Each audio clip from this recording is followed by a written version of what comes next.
face, votre podcast avec Gaspard Martel.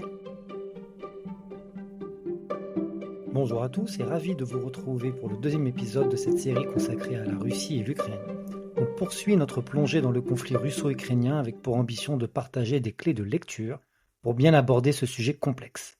Dans le premier épisode, qu'on vous conseille d'écouter si ce n'est pas déjà fait, nous avons parcouru les grandes lignes de l'histoire commune et complexe de ces deux pays, permettant de disposer de clés de lecture principales, dirons-nous, autour d'événements historiques, politiques ou encore autour de la géographie de ces deux pays voisins.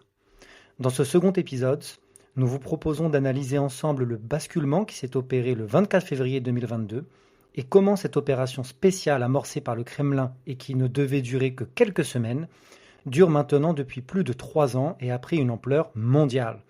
Alors regardons ensemble, calmement, et loin de l'agitation médiatique qui analyse plutôt les faits du jour que les explications de fond, quelles sont les clés de lecture qui nous permettent de comprendre ce qui s'est passé et pourquoi ça dure, comment cette opération spéciale locale est devenue une guerre mondiale qui ne dit pas son nom, et surtout, comment en finir avec cette guerre qui fait, pour rappel, plus de 1500 morts par jour.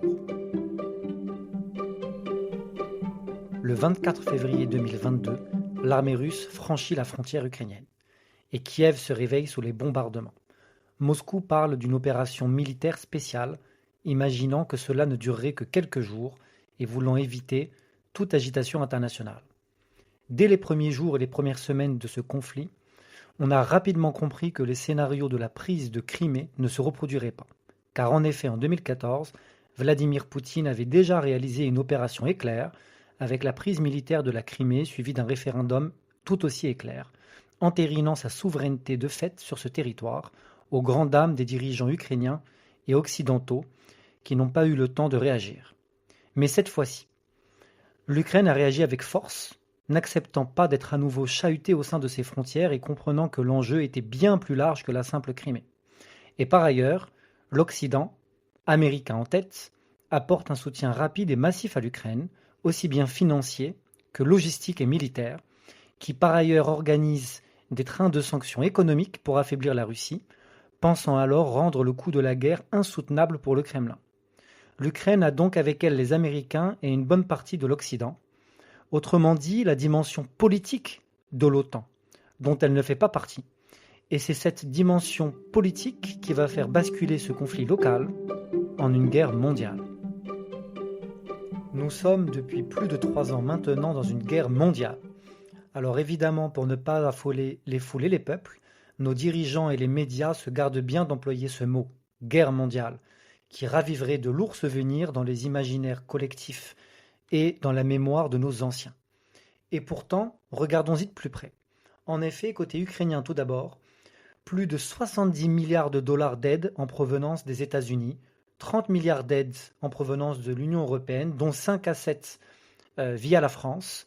Mais bon, on peut imaginer que la France fera de toute façon des économies sur son système de retraite ou sur son système de santé.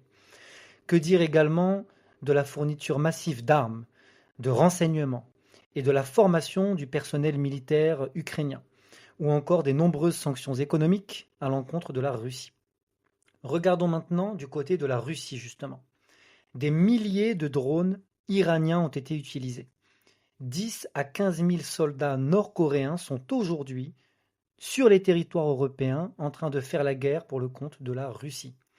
Par ailleurs, il faut ajouter à cela le soutien logistique de la Biélorussie ou encore un soutien économique indirect des pays du Sud, Chine et Inde en tête via l'achat massif du gaz et du pétrole russe. Enfin, que dire des nombreuses cyberattaques, notamment en France, dont certaines imputables à la Russie ou ses milices cyber, visant des infrastructures hospitalières ou énergétiques, ou encore que dire des coupures d'électricité récentes en Espagne et au Portugal. Que dira l'enquête ? On peut ajouter à cela le sabotage du pipeline Nord Stream 2, reliant l'Allemagne au gaz russe, qui a explosé en pleine mer, mettant par effet de ricochet l'industrie allemande, poumon économique de l'Europe, à genoux. Cependant, pour connaître les vrais responsables, et comme le disait mon professeur d'économie, il faut toujours se demander à qui profite le crime, et on y reviendra dans le prochain épisode. En tout cas, vous l'aurez compris, les faits sont là. La guerre est mondiale et multimodale, militaire, énergétique, économique ou encore cyber, et a pour de théâtre de guerre l'Ukraine, devenue un proxy de l'opposition entre deux dominants historiques, les États-Unis et la Russie. Malheureusement, et comme dans toutes les guerres, nous avons en face de nous un bilan humain catastrophique avec des millions de morts, de blessés ou encore de dommages collatéraux. Jugez-en plutôt, côté russe, on a passé le cap du million de soldats russes tués ou blessés. Et côté ukrainien, c'est pas moins de 500 000 militaires ukrainiens tués ou blessés également, sans compter les malheureux plus de 50 000 civils qui, eux, n'ont rien demandé, également tués ou blessés. On peut ajouter à cela 14 millions d'Ukrainiens déplacés et plus de 6 millions d'Ukrainiens réfugiés à l'étranger.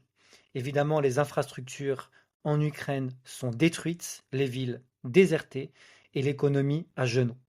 Alors pour la Russie, c'est un prérequis pour sa sécurité, mais elle le paye très cher. Et l'Ukraine résiste, oui, mais à quel prix? Alors compte tenu de ce bilan humain qui continue de s'aggraver chaque jour, avec plus de 1500 morts par jour, il est grand temps de regarder pourquoi cette guerre dure et surtout, quelles sont les options réalistes pour en sortir. Nous sommes en fait dans une guerre d'usure, et c'est la conséquence de plusieurs facteurs. Le premier facteur, c'est qu'on aide l'Ukraine à tenir, mais pas suffisamment pour gagner, ou du moins engager un rapport de force crédible qui forcerait le Kremlin à arrêter. Par exemple, on lui fournit des armes longue portée, mais on lui interdit de les utiliser pour cibler le territoire russe, imposant donc à l'Ukraine une posture uniquement défensive. Même si le chancelier allemand vient tout juste d'autoriser cette possibilité, c'est bien trop tard, 3 ans après le début du conflit. Ou encore, en dispensant des formations pour le personnel militaire ukrainien, mais sans mobiliser nos propres militaires, américains ou occidentaux sur le terrain. Et enfin, en sanctionnant économiquement la Russie, mais pas les pays qui achètent massivement son gaz, lui permettant donc de tenir. Bref, on est dans la demi-mesure, ce qu'il faut à l'Ukraine pour survivre, mais pas pour gagner. Enfin, le deuxième facteur, c'est que le Kremlin n'arrêtera pas le temps qu'il n'aura pas atteint ses objectifs. En effet, la Russie a des objectifs connus qui sont sur la table depuis des années et clairement énoncés. Car si vous pensez que Vladimir Poutine a déclenché cette guerre un beau matin, par caprice ou goût du pouvoir, vous vous trompez. Cette guerre lui coûte cher, humainement, militairement et politiquement. C'est pourquoi il faut revenir aux causes profondes et aux objectifs du Kremlin pour se donner une chance d'en sortir. Écoutons à ce propos Alain Boer, qui résume avec clarté le logiciel stratégique du Kremlin. Les objectifs sont simples. Les républiques autonomes, les 2 républiques autonomes, plus la zone qui mène à la Crimée et la privatisation de la mer d'Azov, démilitarisation de l'Ukraine, non-adhésion de l'Ukraine à l'Alliance Atlantique, mais elle peut rejoindre l'Union européenne si les Européens veulent payer pour reconstruire l'Ukraine. Il n'a jamais changé. Voilà, vous l'avez compris, les objectifs du Kremlin sont clairs depuis le début et connus de tous. Et Vladimir Poutine n'arrêtera jamais le temps que ces objectifs ne seront pas atteints.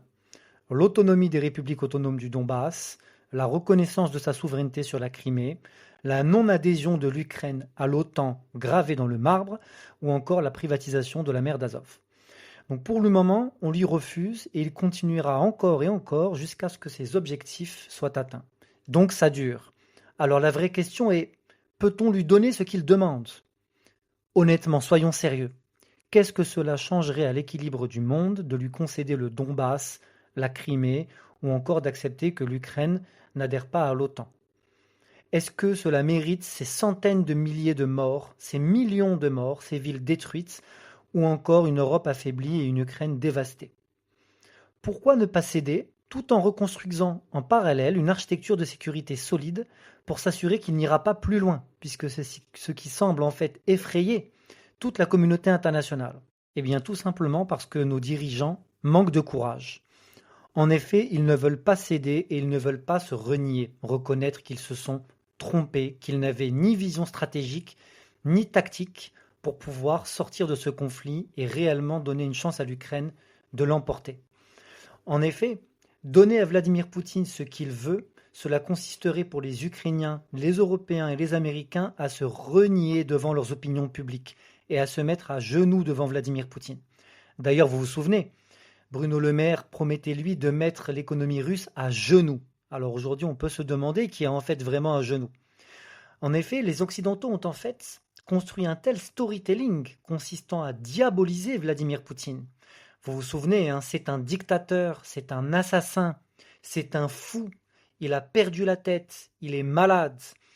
Et en plus de ça, on s'est dressé en défenseur de la démocratie, en défenseur du droit international. Et ce serait donc renier ces belles paroles que de céder à Vladimir Poutine. Et imaginez, que diraient alors les opinions publiques si demain, à la même table, vous avez Donald Trump, le chancelier allemand ou encore Emmanuel Macron en train de serrer la main à Vladimir Poutine, scellant un traité qui lui donne raison et qui lui donne ce qu'il demandait en fait depuis le début. Que diraient les opinions publiques? Alors imaginez un petit peu, on aurait le droit à des choses du genre, mais en fait, pourquoi est-ce que tout s'est mort finalement, puisque vous auriez pu mettre fin à cette guerre dès la première semaine?